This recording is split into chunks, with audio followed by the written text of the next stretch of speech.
오늘 하나님의 말씀은 어, 어디냐면요. 베드로전서 3장 8절부터 12절까지입니다. 찾으시면 다 함께 읽겠습니다. 마지막으로 말하노니 너희가 다 마음을 같이하여 동정하며 형제를 사랑하며 불쌍히 여기며 겸손하며 악을 악으로 욕을 욕으로 갚지 말고 도리어 복을 빌라. 이를 위하여 너희가 부르심을 받았으니 이는 복을 이어받게 하려 하심이라. 그러므로 생명을 사랑하고 좋은 날 보기를 원하는 자는 혀를 금하여 악한 말을 그치며 그 입술로 거짓을 말하지 말고 악에서 떠나 선을 행하고 화평을 구하며 그것을 따르라. 주의 눈은 의인을 향하시고 그의 귀는 의인의 간구에 기울이시되 주의 얼굴은 악행하는 자들을 대하시느니라 하였느니라. 네, 이 베드로 전서랑 후서는 이 사도 베드로의 이제 사역 마지막에 해당되는 내용인데요. 제가 비행기 타고 이제 돌아간 지 며칠 안 됐잖아요. 이 비행기에서부터 오면서요. 주님이 있잖아요. 입술의 문을 지키라는 거예요. 매일매일 주님이 입술의 문을 지켜서 범죄하지 말라는 거예요. 제가 이런 말씀의 메시지를 받았고, 제가 오늘 오전에 이 가스펠 펠로우십 교회 이제 3주 만에 토요 제자반 모임을 아침에 했어요. 근데 이 새벽 기도를 지켜왔던 분들이요, 똑같은 말을 하는 거예요. 이 가족들 속에서도요, 자식과 부모 사이에서도요, 이게 맞는 말을 해도 전달이 안 되고 하나님 성품이 나타나지 않고 입의 문을 지키라는 것, 입을요. 이것을 또 한 번은 오늘 먼저 컨펌을 받았어요. 지금요, 사도 베드로는 이 평생 치명적으로 그가 실수한 게 있잖아요. 예수님을 3번 부인했잖아요. 예. 그 주님이 하신 거죠. 넌 오늘 밤 닭이 2번 올 때까지 나를 3번 부인하리라. 근데 그는 아니라고 그랬잖아요. 이 베드로가. 물론 그는 무리를 걷는 초자연적인 경험을 했죠. 그리고는 오순절날 성령이 임했을 때는 안진뱅이에게 은과 금이 없지만 나사렛 예수의 이름으로 걸어라. 그렇게 해서 그는 주님께 능력으로 수임 받았잖아요. 여러분, 우리가 살면서 성령의 능력으로 수임 받기도 하잖아요. 이 베드로야말로 오순절날 성령의 능력으로 쓰임 받은 사람이잖아요. 근데 그런 베드로가 지금 사역의 마지막 부분에 오늘 이렇게 말해요. 마지막으로 말하노니 너희가 다 마음을 같이하여 동정하며 형제를 사랑하며 불쌍히 여기며 겸손하며 여러분 능력보다도요 이게 더 정말 중요해요. 능력으로 쓰임 받았는데요. 이 하나님의 성품을 놓칠 수도 있어요. 삼손처럼. 삼손이야말로 능력으로 쓰였잖아요. 근데 삼손은 나귀 턱뼈를 가지고 많은 사람을 싸워 죽일 만큼 능력으로 쓰임 받았잖아요. 그런데 삼손은 능력으로 쓰임 받았는데 그에게 나타난 것은 더 중요한 게 주님의 성품이에요. 주님의 마음이에요. 제가 이것을 아주 요즘 절감하고 있어요. 뭐냐면 우리가 살면서요, 마음을 같이 하고 동정하고 형제를 사랑하고 불쌍히 여기며 겸손하는 게 더 중요해요. 그리고 그 다음 절 9절에 말합니다. 9절을 읽을까요?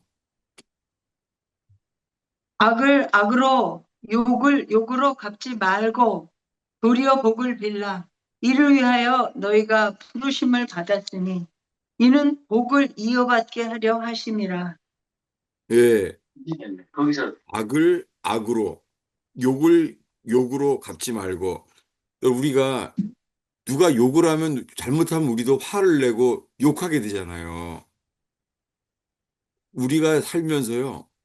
이것이 만들어지는 게 하나님께서 우리들을 성화시키는 거예요. 주님이 우리들을 만드세요. 어, 욕을 하지 않게 해요. 심지어 제가 이제 그 한국에서 비행기 타고 오는데요. 이제 집사람은 이제 서둘러서 빨리빨리 가고 저는 이제 더디죠. 저는 천천히 더디게 됐죠. 근데 그 뒤에 비행기에서 이제 그 짐, 어, 짐 검사하고 이 짐 검사하고 하는데 젊은 10대들이에요. 10대 애들이 부부가 이렇게 서로 집사람은 좀 한 네다섯 사람 앞에 있고 나는 뒤에 따라가고 있는 데 있잖아요. 10대 애들이 있잖아요. 나보러 딱 나보러 새치기 하지 말라는 거예요. 10대 애들이. 그래서 저 앞에 있는 게 우리가 부부라고 하는데도요. 새치기 하지 말라는 거예요. 이야, 정말 마음속에요.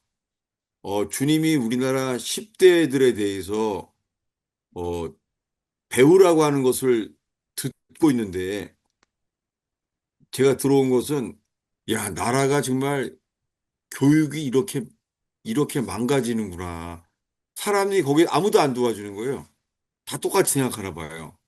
그런 걸 경험했어요.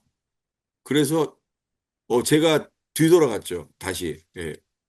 뒤로 돌아갔어요. 내가 쟤네들을 따질 게 아니구나. 묵묵히 입술의 문을 지켰어요. 예. 걔네들한테 그냥 포기하자. 그리고 집사람이랑은 이렇게 또 떨어져 있으니까 서로 말을 하지 않게 됐죠. 분명한 것은 주님이 말하지 않는 상황 속에 있게 하셨어요. 그러면서 이제 공항을 나왔죠. 공항을 나왔는데 이 셔틀버스를 타고 돌아가는데요. 이 셔틀버스를 기다리는데 거기 몇 사람들이 안 오는 거예요. 어디가 거기 공항에서 걸렸나 보죠. 그래서 셔틀버스에 앉았는데 앉아서 1시간 반 이상 기다렸어요. 집사람은 아주 힘들어하죠. 아주 힘들어했죠. 제가 뭐 생각했겠어요? 예, 절대 주권. 하나님이 허락지 아니하시면 이런 일이 일어날 수 없나이다. 그리고는 입술의 문을 지키게 해 주십시오. 그랬더니요. 제가 1시간 반인가 2시간을 기다렸는데요. 마음에 평강이 생기는 거예요. 주님의 평안함이 마음을 주장한다는 말을, 이거구나. 예, 여러분, 어떤 상황 속에서도요, 이렇게 주님이요, 우리의 평강을 주장할 수가 있는 것을 경험했어요. 그래서 집에 갈 때까지 이 한마디도 안 하고 차가 많이 막혔어요. 이 트래픽이 굉장히 많이 막혔어요. 차가. 그 아주 오래 걸렸거든요. 그게 다 합해서 한 4시간이 넘었어요. 근데도요, 놀랍게, 주님이 주신 은혜가 입술의 문을 지키고, 불평하지 않고 원망하지 않는 거라는 것을 가르쳐 주기 시작했어요. 그래서, 어, 돌아와서 지금 한 며칠 안 지났잖아요. 제가 수, 목, 금, 토. 지금 4일 지났죠. 4일 내내 주님이 저를 가르쳐 주시는 게요. 입술의 문을 지키라는 거예요.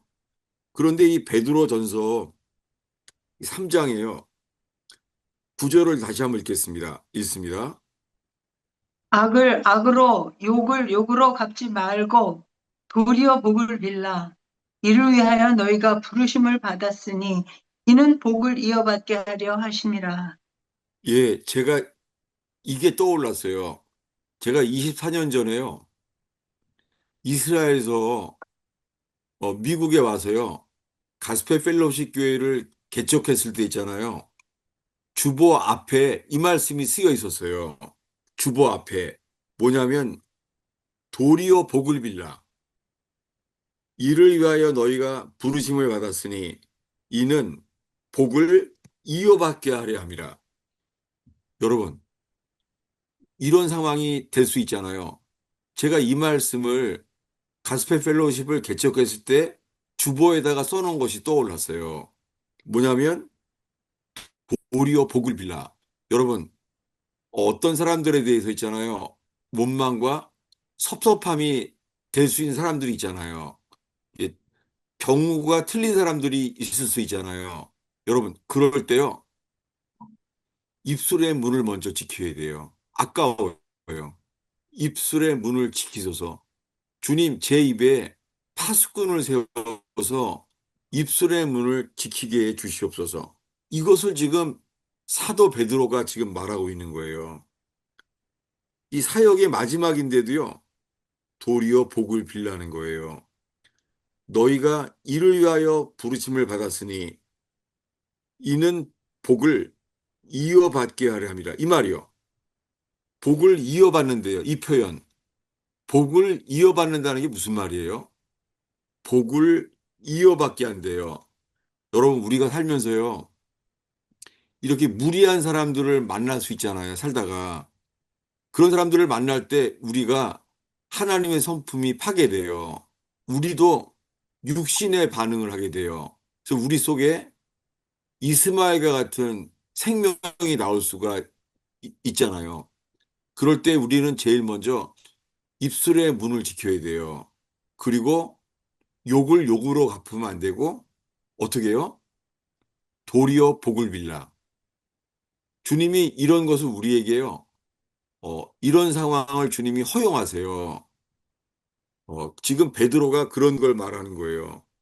그러면서 이렇게 말해요.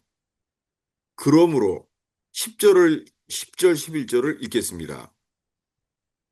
그러므로 생명을 사랑하고 좋은 날 보기를 원하는 자는 혀를 금하여 악한 말을 그치며 그 입술로 거짓을 말하지 말고 악에서 떠나 선을 행하고 화평을 구하며 그것을 따르라.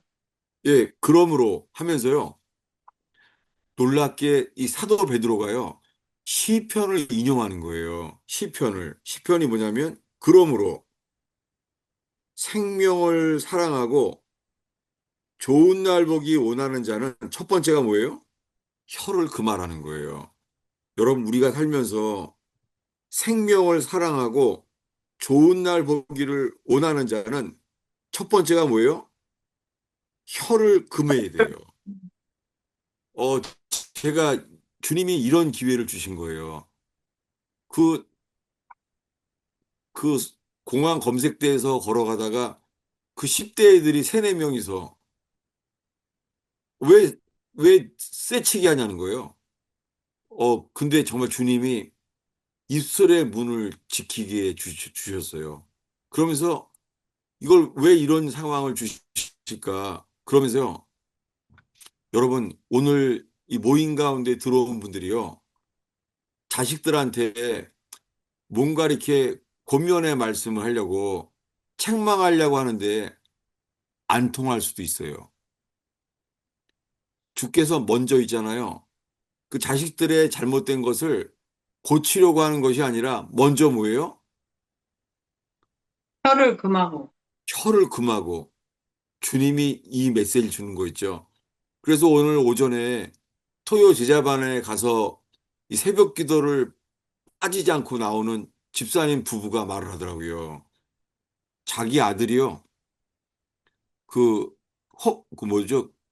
그, 뭐죠? 그 카톡이요. 아들이요. 뭐 책망을 했더니요. 아들이 속이 상해서요. 카톡을 단절해 버렸대요. 아, 어처구니가 없더래요. 아니, 아버지한테 화가 났다고 카톡을 단절해 버렸대요, 지금. 그랬대요.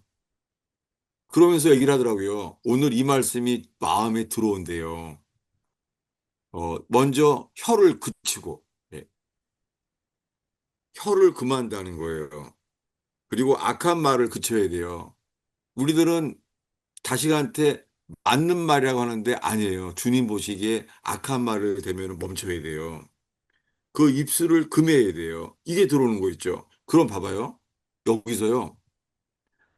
사도 베드로가 오순절에 안진뱅이가 예수의 이름으로 일어나고 더러운 귀신이 떠나가고 이렇게 쓰임 받은 사도 베드로가 이 사역 후기에 마지막으로 지금 말하는 거예요. 그리고 시편 34편을 인용한 거예요. 이걸 찾아보겠습니다. 시편을 인용했어요. 시편 34편입니다. 사도 12절. 베드로가 이 시편을 인용하는 거예요. 34편 11절부터 15절까지 읽겠습니다. 너희 자녀들아 와서 내 말을 들으라. 내가 여호와를 경외하는 법을 너희에게 가르치리로다. 생명을 사모하고 연수를 사랑하여 복 받기를 원하는 사람이 누구뇨? 내 혀를 악에서 금하며 내 입술을 거짓말에서 금할지어다. 악을 버리고 선을 행하며 화평을 찾아 따를지어다. 여호와의 눈은 의인을 향하시고 그의 귀는 그들의 부르짖음에 기울이시느니라. 예, 이 오늘 본문 베드로전서에 이걸 인용했죠. 사도행전에 오순절의 능력이 임하고 은과금 나 없지만 나사렛 예수의 이름으로 걸어라. 이렇게 능력으로 쓰임 받은 사도 베드로가 있잖아요. 지금 시편 34편을 인용하는 거예요. 뭐라고요? 생명을 사모하고 좋은 날 보기 원하는 사람은 복 받기를 원하는 사람은 누구냐? 우리에게 물어보는 거예요. 여러분, 저와 함께 오늘 모이는 여러분들이요. 좋은 날 보기를 원하십니까? 저 좋은 날. 그러려면요. 혀를 금하여. 예. 답답한 일이 있어도요. 먼저 혀를 금해야 돼요. 근데요. 이 시편 34편을 다윗이요. 어떤 상황에서 썼는지가 기록돼 있어요. 34편 1절인데요. 작은 글자로 써여 있죠. 읽겠습니다. 다윗이 아비멜렉 앞에서 미친 채 하다가 쫓겨나서 지은 시. 예, 상황이 기록돼 있어요. 아마 이 시편 전체에서요. 다윗이요.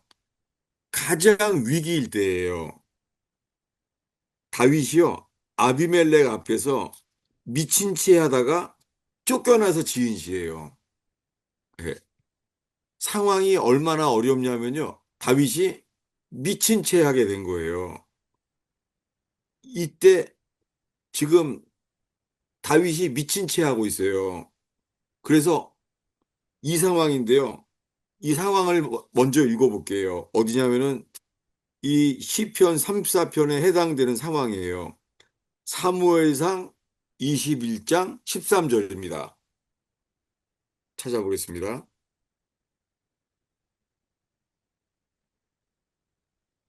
사무엘상 21장 13절부터 15절까지 읽겠습니다. 그들 앞에서 그의 행동을 변하여 미친 채 하고 대문짝에 극적거리며 침을 수염에 흘리매 아기스가 그의 신하에게 이르되 너희도 보거니와 이 사람이 미치광이로다. 어찌하여 그를 내게로 데려왔느냐. 내게 미치광이가 부족하여서 너희가 이자를 데려다가 내 앞에서 미친 짓을 하게 하느냐. 이자가 어찌 내 집에 들어오겠느냐 하니라. 예, 다윗이 겪은 상황 속에서요. 이런 때는 여기밖에 없어요. 다윗이 미친 채란 거예요. 어떻게요? 다윗이 행동을 변하여 미친 채 하게 됐어요. 대문짝에 그적거리며 침을 수염에 흘렸어요. 완전 미친 사람처럼 한 거예요. 그렇지 않으면요. 이 지금 누구 앞에서 이렇게 했냐면요. 가드왕 아기스 앞에서예요. 가드왕 아기스 앞에 왜 섰냐면은 이스라엘 땅에서는 피할 곳이 없는 거예요, 더 이상. 왜냐하면 사울왕의 부하가 쫓아오니까요. 그래서 적진에 투항을 한 거예요. 말하자면 남한 땅에 있을 수가 없어서 올북한 거와 같은 거예요. 이런 위기 상황이에요. 적진에 투항을 한 거예요. 가드왕 아기스 앞에요. 그랬더니 사람들이 뭐라 그래요? 저 다윗이 누구냐? 이스라엘 땅의 이스라엘 백성들이 사울은 천천히요. 다윗은 만만이라 그렇게 칭송하고 골리앗을 죽인 사람 아닙니까? 이제 적진에 투항했는데 죽게 생긴 거예요. 이때 그가 할 수 있는 게 13절에 그들 앞에서 그의 행동을 변하여 미친 채 하고 대문짝에 그적거리며 침을 수염에 흘리면서 미치광이처럼 한 거예요. 근데요, 오늘 아침에요, 이걸 첫 토요 제자반에서 이걸 나눴더니 있잖아요. 우리 제자반에 모인 사람이 이렇게 말하는 거예요. 이거는 미친 채 한 것이 이게 다윗이 자기 머릿속에서 살아내려고 한 게 아니라는 거예요. 이거는 하나님께서 다윗에게 이렇게 하도록 말했다는 거예요.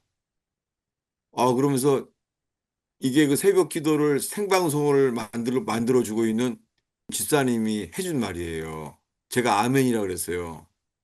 미친 채 하다가 침을 흘리는 것이 성경에 기록됐다는 것은 주님이 그렇게 토기장이가 귀한 그릇을 하든지 아니면 깨버리든지 절대 주권 주님의 손에 달려 있는 것이 그거라는 거예요. 제가 그 아멘이라 그랬어요. 나눠줘서 고맙다고 그랬어요. 맞다고. 예. 지금 가장 긴박한 상황이에요. 근데요, 이런 긴박한 상황에서 다윗은 이렇게 노래했어요. 다시 돌아가겠습니다. 시편 34편이요. 다시 가겠습니다.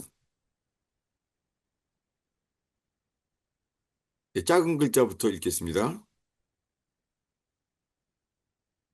다윗이 아비멜렉 앞에서 미친 채 하다가 쫓겨나서 지은 시. 예, 이런 상황이에요. 지금, 지금 적진에 투항해서 죽게 된 상황이에요. 근데요, 이러다가 쫓겨났어요. 예. 왜냐하면 이 가드왕 아기스가 이 미치광이를 내어 쫓으라고 이렇게 말한 거예요. 이때요, 다윗이 이렇게 기도했어요. 시편 34편 1절부터요, 4절까지 읽겠습니다. 내가 여호와를 항상 송축하며 내 입술로 항상 주를 찬양하리이다. 내 영혼이 여호와를 자랑하리니 공고한 자들이 이를 듣고 기뻐하리로다. 나와 함께 여호와를 광대하시다 하며 함께 그의 이름을 높이세. 내가 여호와께 간구하매 내게 응답하시고 내 모든 두려움에서 나를 건지셨도다. 예, 지금 다윗의 얼굴이 어때요? 수염에 침이 다 묻혀 있는 거예요, 지금. 다윗이요. 수염에는 미친 채로 긁다가 침이 수염에 다 묻혀 있어요. 이런 흉한 모습이잖아요. 그런데 뭐라고요? 내가 여호와를 항상 송축하며 미친 채 하면서 침을 흘린 상태인데 이럴 때도 뭐예요? 내가 항상 여호와를 송축하며 내 입술로 주를 찬양하리이다. 내 혼이 여호와를 자랑하리니 곤고한 자들이 이를 듣고 기뻐하리로다. 여러분 지금 이스라엘 땅에서 적진에 투항하게 되고 미친 채 하면서 수염에는 침이 붙어 있어요.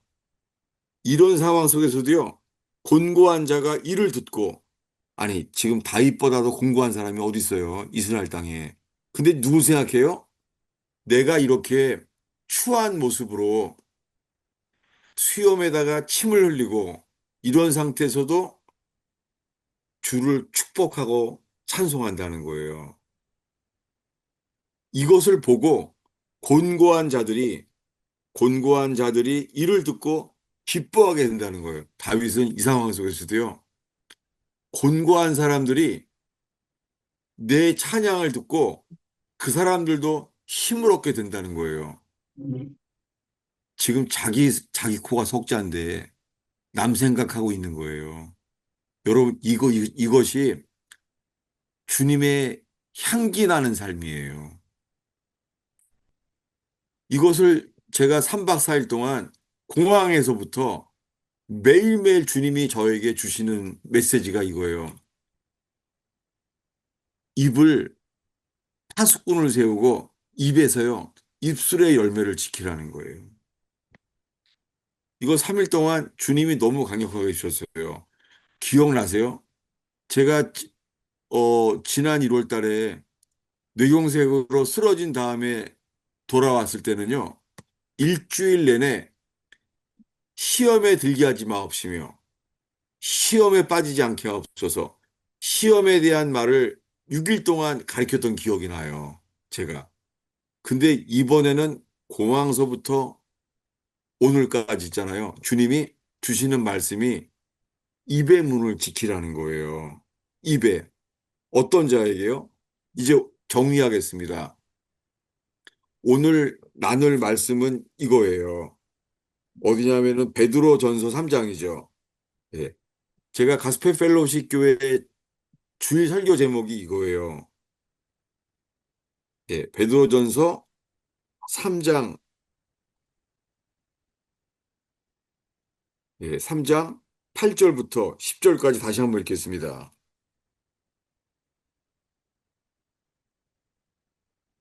마지막으로 말하노니 너희가 다 마음을 같이하여 동정하며 형제를 사랑하며 불쌍히 여기며 겸손하며 악을 악으로 욕을 욕으로 갚지 말고 도리어 복을 빌라. 이를 위하여 너희가 부르심을 받았으니 이는 복을 이어받게 하려 하심이라. 그러므로 생명을 사랑하고 좋은 날 보기를 원하는 자는 혀를 금하여 악한 말을 그치며 그 입술로 거짓을 말하지 말고 악에서 떠나 선을 행하고 화평을 구하며 그것을 따르라. 예. 여기 화평이란 단어가 아까 읽은 시편 34편에는요. 이 화평이란 단어가 이게 히브리어로 샬롬이에요. 예수님이요.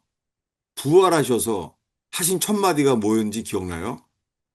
샬롬이에요. 샬롬. 부활하셔서 주님이 샬롬, 평안할지어다. 예수님이 부활하셔서 하신 말씀이요. 유대인들의 인사말이 된 거예요. 유대인들이 제일 쓰는 말이 이거예요. 샬롬. 이스라엘 가면 제일 많이 듣는 말이 샬롬이에요. 샬롬. 이게 뭐예요? 놀랍게요. 유대인들은 아직 예수님을 모르잖아요. 많은 유대인들이 예수 그리스도를 모르잖아요.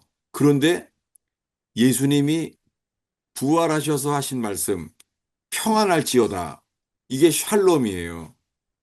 여러분, 우리가 살면서요, 어려운 일이 있어도 욕을 욕으로 갚지 말고 악을 악으로 갚지 말고 여러분, 여기 모여 있는 여러분 속에요. 이것이 쉽지 않을 수도 있어요. 어, 저희 제가 교회가 세 개였잖아요. 세 개. 세 개였는데 가장 열심히 제가 가르쳤던 게 맨하탄 교회였어요. 그런데 맨하탄 교회에 어려움이 있었어요. 뭐냐면 누가 좀 이렇게 사기에 완전 인생을 몇 년 동안 사기를 친 거예요. 근데 그것을 용서하기를 바랬는데 너무 억울하니까 용서를 하지 못하더라고요. 제가 그 가족 생각이 참 많이 나요. 어, 용서하지 못하는 동안에 내가 이 세상에서 그러잖아요. 침묵은 금이라고. 예, 웅변보다 침묵은 금이라고. 제가 요즘 차라리 말을 하지 않고 입술의 문을 지키는 것이 이것을 주님이 이미 제가 의원교회 주일설교 한국에서 기억나세요? 어, 스- 침묵의 비둘기. 예, 그때부터 이미요. 주님이 저한테 계속요. 힘들지만 어려움이 억울한 일을 당해도 침묵하라. 이것이 들어왔어요. 그리고는 이것이요. 베드로가 한 말이 아니라 예수님이 먼저 본을 보인 걸 알게 됐어요. 찾아보겠습니다. 마태복음 26장이에요. 좋은 날 보기를 원한다면 우린 이렇게 되길 바래요. 생명을 사랑하고 좋은 날 보기를 원한다면 마태복음 26장, 마태복음 26장이요. 62절과 63절입니다. 대제사장이 일어서서 예수께 묻되 아무 대답도 없느냐? 이 사람들이 너를 치는 증거가 어떠하냐 하되 예수께서 침묵하시거늘 대제사장이 이르되 내가 너로 살아계신 하나님께 맹세하노니 내가 하나님의 아들 그리스도인지 우리에게 말하라. 예, 십자가에서 이제 죽게 됐어요. 사람들이 거짓 증거, 거짓 고소로 저자는 십자가에 죽어야 한다는 거예요. 근데요, 예수님의 반응은 뭐예요? 아무 대답도 없느냐? 이 사람들이 너를 치는 증거가 어떠하냐? 근데도요, 63절에 예수께서 침묵하시거늘 이 말씀이 들어오는 거 있죠. 예수께서 침묵하시기를 주님이 남을 공격하지도 않고 자신을 변호하지도 않았어요. 이것이 십자가에서 죽기 전에 예수님이 보이신 거예요. 좋은 날 보기를 원하느냐? 좋은 날이 뭐예요? 좋은 날이 부활이에요, 부활. 좋은 날 보기 원한다면 입을 금하여 예수께서 침묵하시거늘 하나 더 볼게요. 이사야서 53장 7절입니다. 그가 곤욕을 당하여 괴로울 때에도 그의 입을 열지 아니하였으며 마치 도수장으로 끌려가는 어린 양과 털 깎는 자 앞에서 잠잠한 양같이 그의 입을 열지 아니하였도다. 예, 이게 예수님에 대한 예언이잖아요. 이사야가요. 그가 곤욕을 당했어요. 근데요, 괴로울 때에도 입을 열지 아니하였어요. 예, 예수님에 대한 예언이죠. 곤욕을 당하여 괴로울 때에도 그의 입을 열지 아니하였으며 이게 두 번 강조돼서 나와요. 마치 도수장으로 끌려가는 어린 양과 털 깎는 자 앞에서 잠잠한 양같이 그의 입을 열지 아니하였도다. 여러분, 우리 모두가 좋은 날 보기를 원해요. 좋은 날은 복을 받게 되는 날이에요. 저는 그것을 너무 사모하게 됐어요.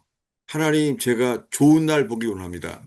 이것이 제가 이 땅을 사는 동안에 통일되는 것을 보게 돼서 그러는지는 몰라요. 중요한 것은 좋은 날 보기를 정말 제가 원합니다, 주여. 이런 마음이에요. 그럴 때 주님이 네가 그것을 원한다면 좋은 날 보기 원한다면 입술을 지키라는 거예요. 욕을 욕으로 갚지 말고 예. 악을 악으로 갚지 말고 뭐예요? 도리어 복을 빌라. 어, 제가 이거 가스펠 펠로시 교회를 개척했을 때 그 주보에 써놨어요. 오늘 본문의 말씀을. 그런 이유가 있어요. 제가 이스라엘에서, 어, 제가 6년, 7년을 연수는 7년을 살았는데요. 이스라엘에 있는 동안에 제가 어떤 사람의 비리를 알게 됐어요. 비리를. 그래서 그 사람이 나를 공격하기 시작했어요. 나중에 몰랐었죠. 왜 그러는지를. 근데 제가 너무 억울했죠. 그리고는 진실을 제가 밝히고 싶었어요. 예. 그거 거짓말이다. 그거. 내가 안다. 근데 주님이 하지 말라는 거예요. 제가 5년 동안 씨름을 했어요. 이거 틀리지 않습니까? 밝혀주세요. 주님이 그러는 거예요. 원치 않는다는 거예요.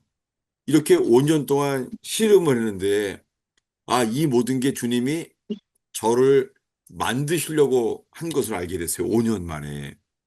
그래서, 아, 이제는 내가 마음에 하나님의 성품을 갖게 됐어요. 그랬더니 5년 만에 주님이요. 그, 저한테 거짓말을 시키고 누명을 쓰게 한 사람, 그 사람을 찾아가서요. 축복을 하라는 거예요. 근데 그게 되더라고요. 그래서 그 집사님을 찾아갔어요. 5년 만에. 찾아갔더니 그 식구들이 저를 막 공격하더라고요. 근데 마음이 바뀌었어요. 화도 안 나고, 아, 참 안 됐다. 그래서 그랬죠. 목사가 오랜만에 왔는데 내가 축복을 하고 가겠다고. 그래서 정말 그분이 잘 되기를 바란다고 제가 축복을 하게 됐어요. 그리고 돌아왔죠. 근데요, 며칠 뒤에 그 집사님이 심장마비로 감옥에서 죽었더라고요. 그 사람은 빚을 안 갚으려고 감옥에 들어간 거예요. 감옥에서 빨리 풀려나려고. 근데 주님께서 가서 축복을 하게, 난 몰랐죠. 근데 축복을 하게 됐는데 그 사람은 감옥에서 심장마비로 죽었어요. 제가 그런 두 사람을 통해서, 아, 이거 예수님의 사람들은 도리어 욕을 받되 어떻게 해요? 십자가에서 예수님이 말했잖아요. 침묵하신 다음에 자기를 지금 망치로 손에다가 망치질을 하고 죽이고 있는데 뭐라 그래요, 예수님이?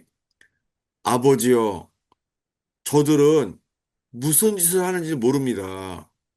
저들의 죄를 용서하여 주시옵소서. 예수님은 이렇게 대제사장처럼 말했잖아요. 어떻게 해요? 축복하게 하신 거 있죠. 이것이 이번 일주일 동안 주님이 이번에 이 메시지를 전하게 하시는 거예요. 지금까지 본 말씀을 오늘 나눈 모든 말씀을요. 주님이 우리에게 원하시는 게 뭔지를 생각하면서 보겠습니다. 예, 찾아보겠습니다. 베드로전서 3장이죠. 베드로전서 3장 8절부터 11절까지 다시 한번 읽겠습니다. 마지막으로 말하노니 너희가 다 마음을 같이하여 동정하며 형제를 사랑하며 불쌍히 여기며 겸손하며 악을 악으로 욕을 욕으로 갚지 말고 도리어 복을 빌라. 이를 위하여 너희가 부르심을 받았으니 이는 복을 이어받게 하려 하심이라. 그러므로 생명을 사랑하고 좋은 날 보기를 원하는 자는 혀를 금하여 악한 말을 그치며 그 입술로 거짓을 말하지 말고 악에서 떠나 선을 행하고 화평을 구하며 그것을 따르라. 예, 많은 사람들은 성령의 능력을 체험하기를 바래해요. 베드로처럼. 근데 정작 베드로 자신은요. 그는 이제 노년이 되어서 요한복음에 예수님이 직접 말했잖아요. 부활하셔서 갈릴리에서 너는 젊어서는 네 스스로 띠를 띠고 다녔지만 노년에는 다른 사람이 너를 강제로 띠고 갈 거라고. 어떻게 그가 순교하게 될 것을 미리 말했잖아요. 그래서 지금 사도 베드로가 말하는 거예요. 마지막으로 말하노니, 예, 누가 자기를 강제로 띠를 띠고 순교의 길을 가게 할지라도 어떻게 해요? 악을 악으로, 욕을 욕으로 갚지 말고 도리어 복을 빌라. 여러분, 우리 힘으로는 못해요. 저도 이스라엘에서 5년 동안 안 되더라고요. 근데 오늘 모인 여러분 속에 성령께서 이것이 예수님이 원하시는 길이고 이게 우리가 복 받는 길이구나. 좋은 날 보기로 가는 자. 이 좋은 날은요, 악인이 회개하고 돌아오는 거예요. 네. 그리고 하나 되는 거예요. 악인이 회개하고 돌아와서 화목되는 거예요. 그래서 그런 걸 사모한다면 어떻게 해요? 예, 시편 34편을 이용하는 거죠. 그러므로 시편에 이르기를 생명을 사랑하고 좋은 날 보기를 원하는 자는 여러분, 오늘 여기 모인 모든 사람들이 생명을 사랑하고 좋은 날 보기를 원하는 자라면 어떻게 해요? 혀를 금하여 악한 말을 그치고 입술로 거짓을 말하지 않고 화평을 구하며 샬롬을 구하며 그것을 따르라. 여러분, 우리도 억울한 일을 당하거나 누구한테 사기를 당하거나 그렇게 될 때 우리의 반응은 뭐예요? 우리 속에서 이스마엘 같은 반응이 나오잖아요. 근데 주님이 우리를 바꾸실 거예요. 예수님처럼. 예. 억울한 일을 당해도 어떻게 해요? 침묵하게 하시는 거예요. 입술을 지키는 거예요. 어린 양처럼. 예수님이 이렇게 하셨잖아요. 여러분, 우리 힘으로 못합니다. 그렇지만 혹시나 오랫동안 억울한 일을 당할 수가 있죠. 어떤 사람은요, 가정에서도 그럴 수 있어요. 예, 시어머니와 며느리 사이에서도 어쩌면은 평생 억울한 일을 당할 수도 있어요. 정말 그럴 수 있어요. 예, 평생 시아버님을 섬겼는 데도 있잖아요. 돌아가신 다음에는 오히려 남은 것이요. 빚밖에 안 남을 수도 있어요. 이런 억울한 인생이 정말 많아요. 여러분, 그런 분들에게 오늘 나눈 이 복음의 진리가 전파됐으면 좋겠어요. 억울한 인생을 다니는 사람, 겪은 사람들, 왜 나한테는 이런 억울한 일이 있나? 그런 분들에게 오늘 나눈 말씀이 이게 복음이구나. 이 불행하고 억울한 일 속에서 어떻게 해요? 화를 복으로 바꾸시는 주님이세요. 우리가 욕을 받되 욕하지 말고, 예, 도리어 복을 빌라. 여러분, 우리 속에선 이런 성품이 안 나오죠. 그러나 예수님만을 바라볼 때요, 예수님의 성품이 우리 속에서 강처럼 흘러나오게 하세요. 그럴 때 반드시 우리 속에서 부활 생명을 경험하게 하실 거예요. 오늘 이 말씀들이 여러분의 현실과 과거의 경험 속에서 이 말씀으로 인하여 인생이 다시 만들어지기를 축원합니다. 네. 기도하겠습니다.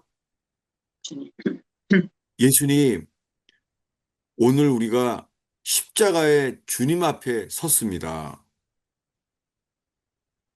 우리를 위해서 억울한 삶을 삶고 억울하게 십자가에 돌아가신 예수님, 주께서 침묵하시며 제사장으로서 저들의 죄를 용서하여 주십시오. 저희들이 무슨 짓을 하는지를 모릅니다. 세상에 대신 죽는 것처럼 억울한 일은 어디 있겠습니까? 주여 오늘 예수님만 바라보게 하옵소서. 그리고 우리가 겪어온 삶의 억울한 일, 불의한 일 속에서 주님의 부활 생명이 흘러나가게 하옵소서. 아멘. 예수님의 이름으로 기도하였습니다. 음. 예, 제가 이렇게 막 잘 이렇게 규모 있게 설교는 못했지만은 이 본문만은 주님이 주시는 게 분명해요. 그래서 누구나 질문과 나눔을 부탁합니다. 목사님, 네, 이 베드로전서 본문에서요. 첫 네, 번째 나오는 게 혀를 금하는 건데, 네, 그것도 어떤 때는 되지만 어떤 때는 금하기 전에 튀어나올 수 있잖아요, 말이. 네, 네?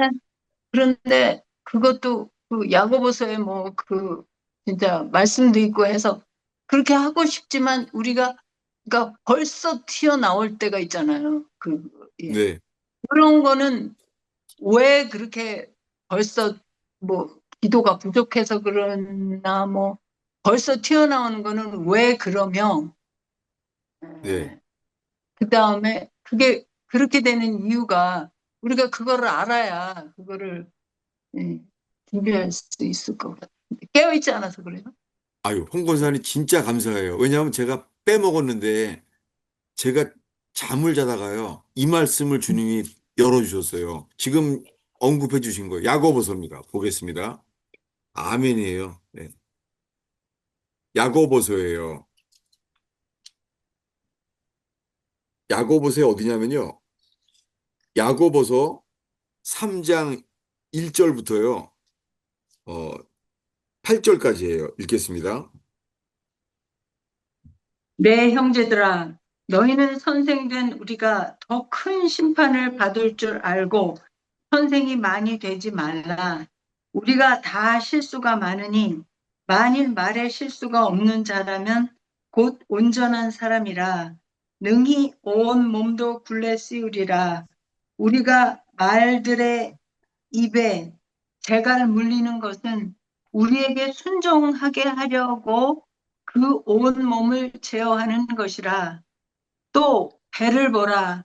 그렇게 크고 광풍에 밀려가는 것들을 지극히 작은 키로서 사공의 뜻대로 운행하나니 이와 같이 혀도 작은 지체로 돼 큰 것을 자랑하도다. 보라, 얼마나 작은 불이 얼마나 많은 나무를 태우는가. 너는 곧 불이요, 불의의 세계라. 너는 우리 지체 중에서 온 몸을 더럽히고 삶의 수레바퀴를 불사르나니 그 사르는 것이 지옥불에서 나느니라.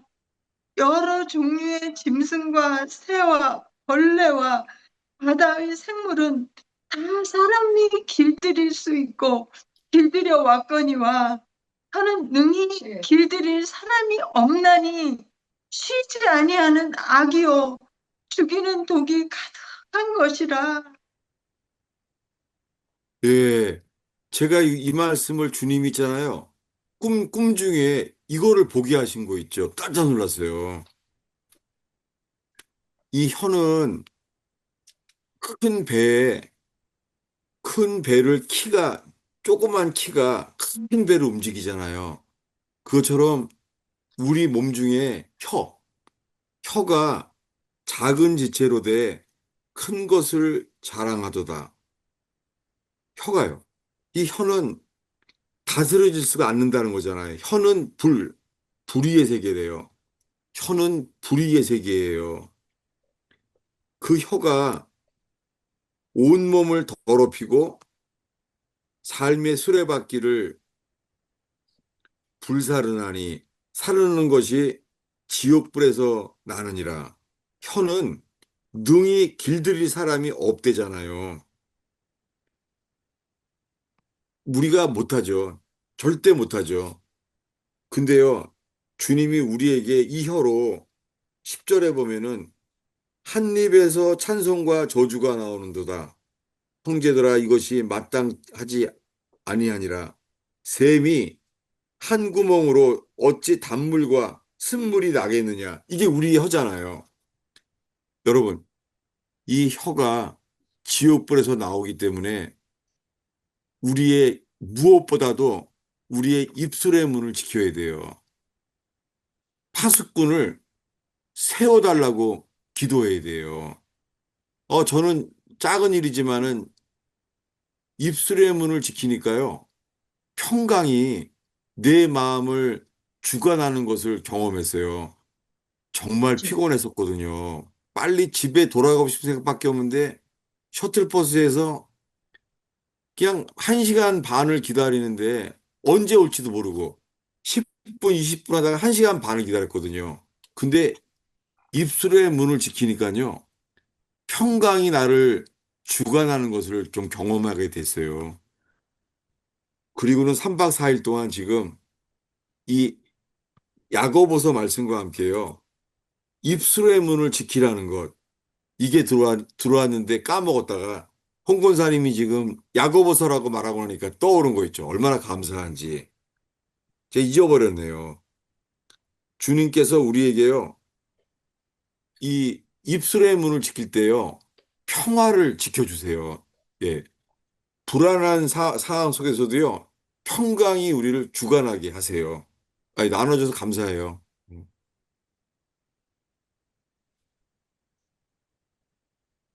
이 기도를 꼭 그 아침마다 해도 그 하루를 지나 보면은 잘 안 된 거를 발견하잖아요, 자기가.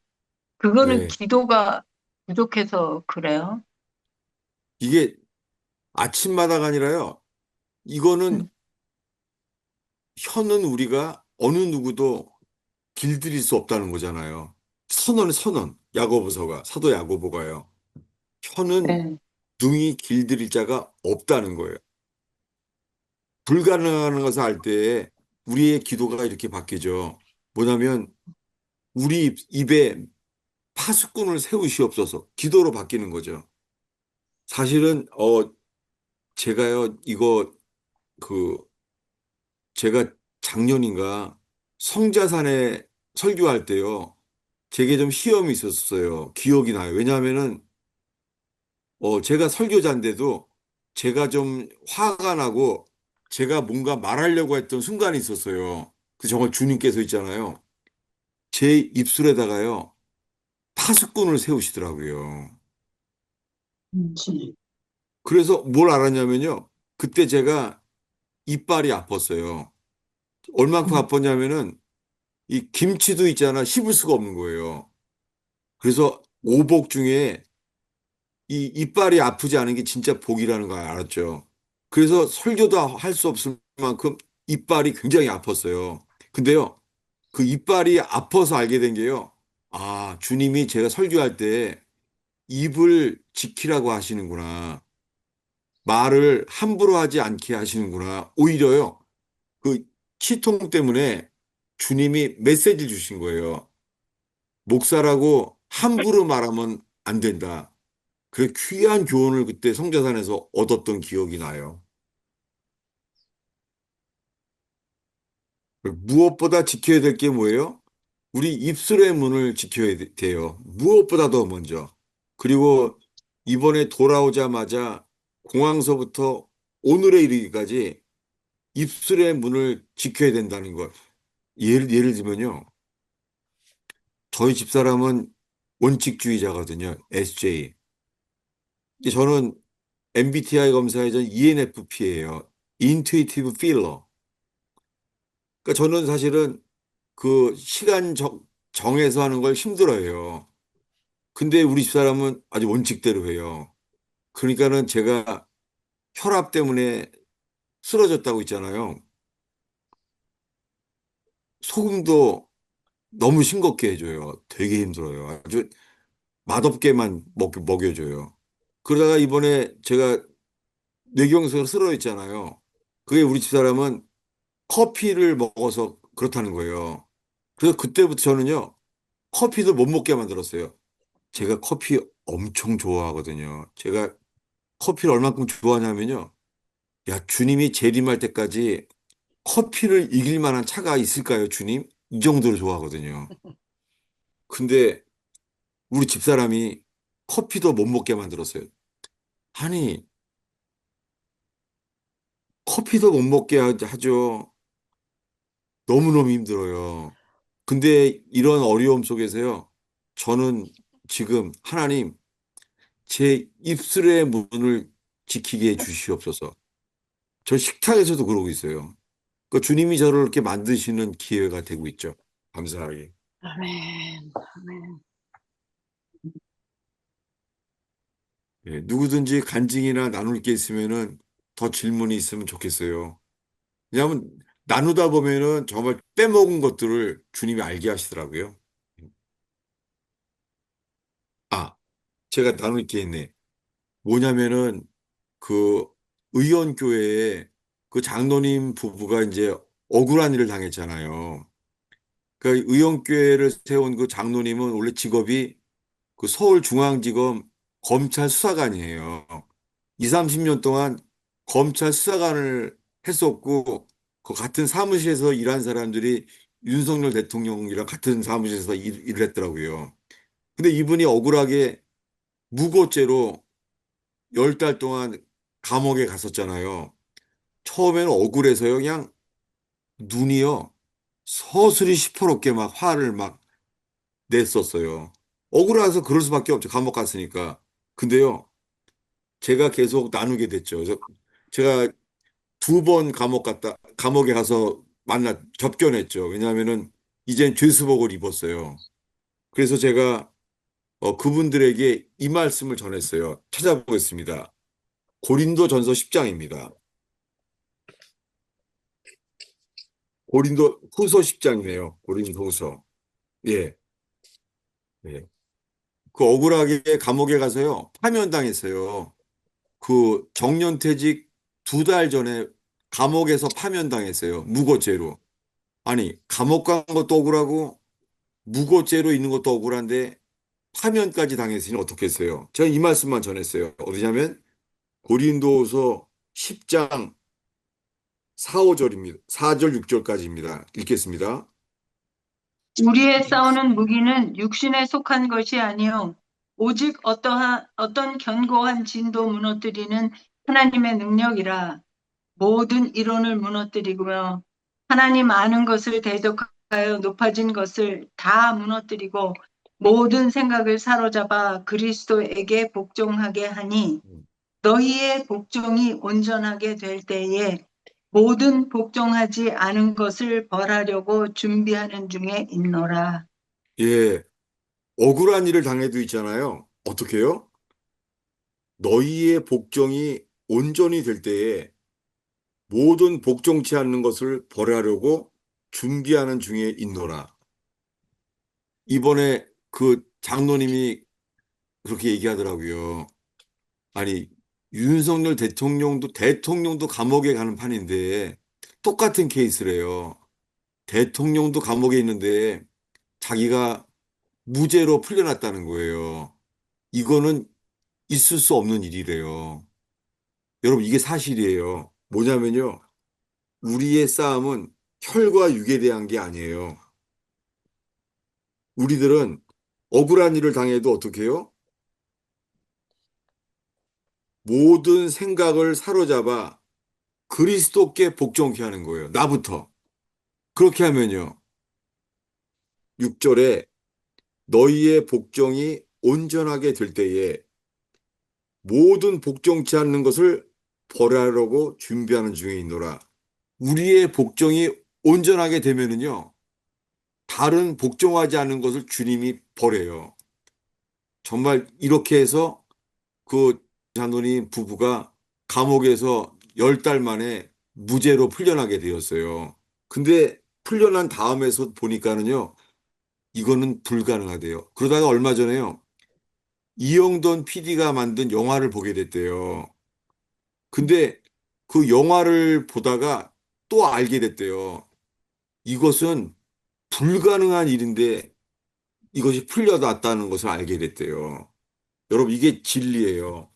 어떤 억울한 일을 당해도요, 우리는 오로지 우리의 복종이 주님께 온전히 되게 된다면요, 주님은 다른 복종치 않은 모든 것을 벌하려고 하세요. 다윗처럼 억울한 일이 어디 있습니까?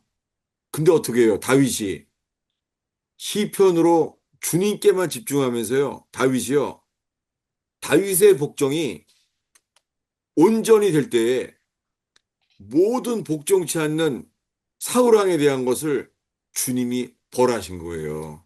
이게 영원한 진리예요. 제가 지금 한국에서 지금 법적인 법정 소송을 당했는데 억울하게 당한 거예요. 억울하게.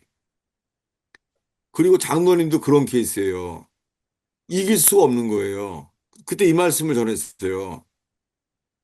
내가 이런 일을 당한 것 속에서 나의 복종이 온전히 되면요. 주님께서 복종치 않은 모든 것을 주님이 벌하려고 하세요. 주님은 온 땅의 주관자세요. 그래서 전심으로 주님만을 따르고 복종이 온전하게 될 때를 그런 사람을 찾으세요. 여러분, 주변에 어려운 일을 당하거나 그러면은 꼭 이 말씀이 양식이 되고 성령께서 이 말씀이 생명이 되고 빛이 되어서 억울한 일을 당한 속에서도 주님의 승리의 통로가 되기를 바랍니다. 아멘. 예, 3주 만에 돌아왔는데 오자마자 주님께서 입술의 문을 지키라는 것, 그리고 어, 억울한 일을 당해도 어, 특별히요. 제가 어, 제가 그 떠나기 전에 마지막 설교가 에스더 운동 본부였어요, 제가. 근데요. 에스더 운동 본부 설교할 때부터 있잖아요. 단어가 들어오는 거예요. 배신. 사람들이 배신과 배반. 근데요. 그리고 돌아왔더니요. 정말 주변 사람들이 배신당하고 배반하는 일들이 눈에 보이게 하더라고요. 국회에서도 윤석열 대통령도 사실은 배신당한 거죠. 배반을 당한 거죠. 정말 그분에게도 이 감옥에서 오늘 말씀이 정말 전달했으면 좋겠어요. 우리의 복종이 온전히 되면 주님이 역사하실 거예요. 아멘. 예, 제가 이 제자반 때는 상황을 구체적으로 이 컨텍스트를 나누지만은 제가 이 말씀을 전하는 날은 텍스트, 이 진리만을 지금 전하고 있죠. 근데 언젠가는 왜 이런 상황 속에서 제가 하게 되는지 언젠가 나누게 될 날을 제가 기다리고 있습니다. 예. 혹시나 제가 있잖아, 어떤 사람들은 제가 이번에 전혀 계획하지 않은데 그 사랑제일교회에서 설교를 하게 됐잖아요. 그래서 제가 오늘 이 토요 제자반 때는 자세히 나눴어요. 왜냐하면은 사람이 한 게 아니었어요. 저도 원치도 않고요. 근데 하나님께서 그 사랑제일교회에서 설교하도록 주님이 이끄셨어요. 지금도 그 뜻이 드러나지기를 계속 기도하고 있습니다. 자, 언젠가 어떻게 해서 그렇게 하게 되는지 언젠가 좀 직접 만나서 나누게 될 날이 올 거예요. 예. 몇 달 안 남았을 거예요. 제가 버지니아에 가서 제가 직접 나누게 될 것 같아요. 예. 예. 더 이렇게 공개적으로 나눌 수 없지만은 개별적으로 나누기 원하는 사람들은 제가 기꺼이 나누겠습니다. 예. 제가 오늘은 축도하고 마칠게요. 기도하겠습니다. 주님, 버지니아 토요 모임으로 돌아왔습니다. 주님, 이곳이 부엘세바처럼 갈급한 사람들, 의에 갈급한, 정의에 갈급한 사람들이 목 축일 수 있는 부엘세바, 맹세의 우물이 되게 하심을 감사합니다. 억울한 일을 당하고 억울해서 목마른 사람들이 목 축일 수 있는 맹세의 우물이 될 것을 감사합니다. 찬양합니다. 주님, 의에 목마른 자들이 목마름을 생명수로 마시게 할 날이 되게 하여 주시옵소서. 아멘. 성령이여 역사하시옵소서. 인생의 억울함 속에 부활 생명의 통로가 되게 하옵소서. 예수님의 이름으로 축원하옵나이다.